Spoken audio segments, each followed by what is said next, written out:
This is the Granbrind instructions for heating and plumbing in the houses with air to water heat pumps. Your heating system works from an outside unit, which is the fan in the back garden. It blows air out of here when it's creating heat, and it has an isolator switch over here that must remain on at all times. It's for service purposes only, and the heat pump requires free space all around it, so it can't have any plants or shrubs or anything put in front of it. It needs the air all around it to generate the heat. It's also important to keep the kids off it, that they're not standing on it because they'll damage it. On the fan inside there is spinning around so they don't stick their fingers or anything into it, you know. I'll show you inside now.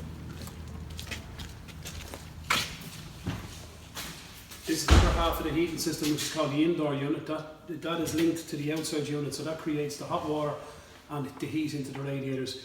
The hot water tank is inside in this unit. You have two zones. You have heating for the radiators, and then you have hot water.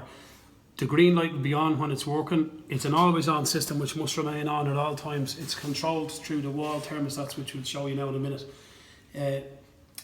If it goes red, if it's a fault, this will go red, and it has to be reset by pressing once. It'll go blank, it'll say off, and then press one more time to bring it back on to green. That's how it's reset. So what causes it to be reset is if anybody switches off the switches or if the power gets cut off. This is your hot water side.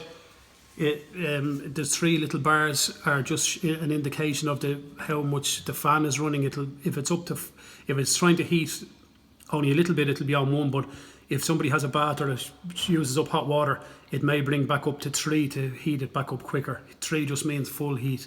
Same on the radiator side. There's switches over here as well. The leave on heat pump switch here and heat stats. They must remain on. If you turn them off, the heating won't work. It's also important that the ESP doesn't run out on the smart meter, so it's prepaid power. You have to keep it topped up.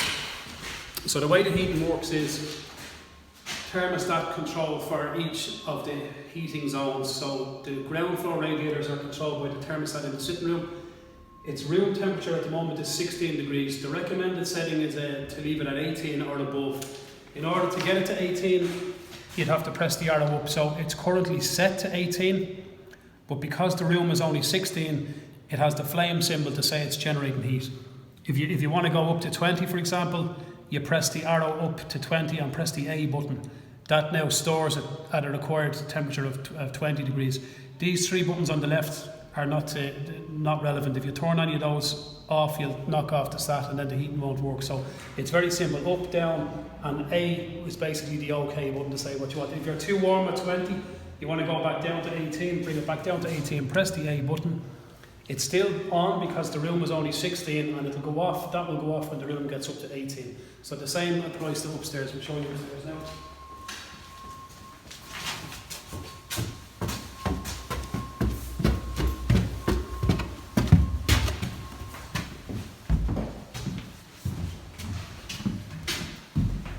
The upstairs thermostat is located in the master bedroom with the ensuite.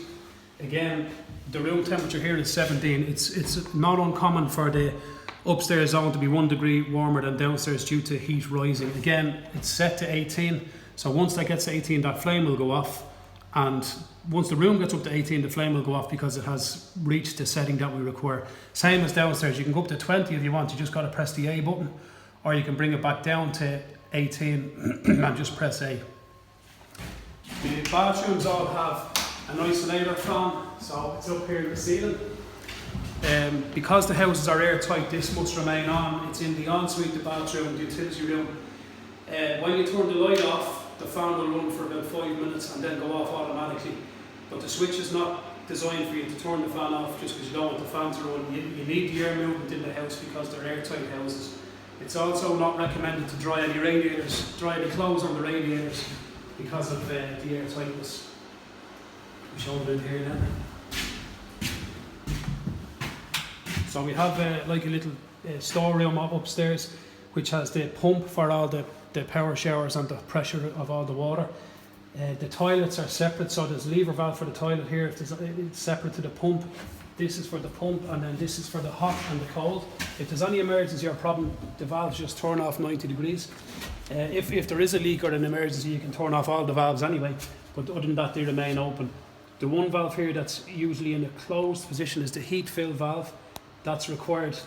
If the heating system, if the red light comes on the downstairs unit, it could be the pressure gone down towards zero. There's a gauge up here, and there's also a gauge downstairs will show you. If it does go to zero, you simply open that, 90 degrees, usually 20 or 30 seconds is all it needs. The pump will kick in, the pressure will build back up to 2, and then you turn it back off again. But it must remain off. It's only supposed to be open for the brief period to repressurise the system. So we'll show you downstairs.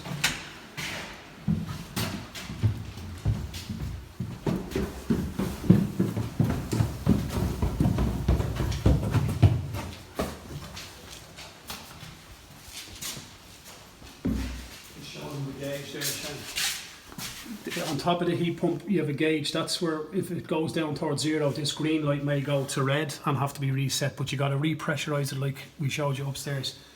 These valves are for service people for the heat pump only. Now the other thing is the fuse board as well. So it's important that the power doesn't run out for.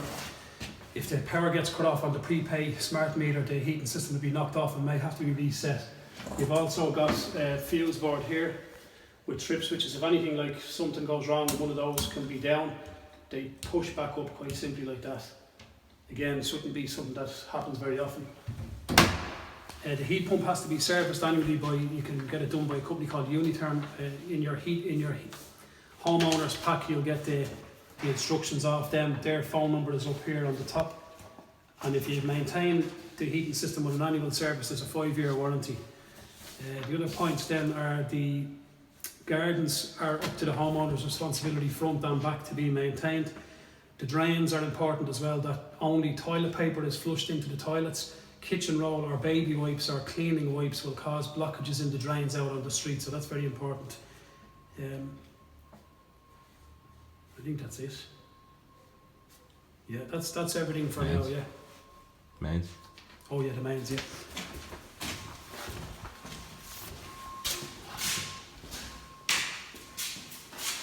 There's one other valve to show you, which is the main incoming drinking water, which is this brass valve here. That's the water coming in from the street. That turns clockwise 6-7 times to turn off. The other valves are all 90 degrees off. This one is different, but that's just the drinking water coming from the street. That's the main valve into the house. Any emergencies, turn that off as well. That's about it.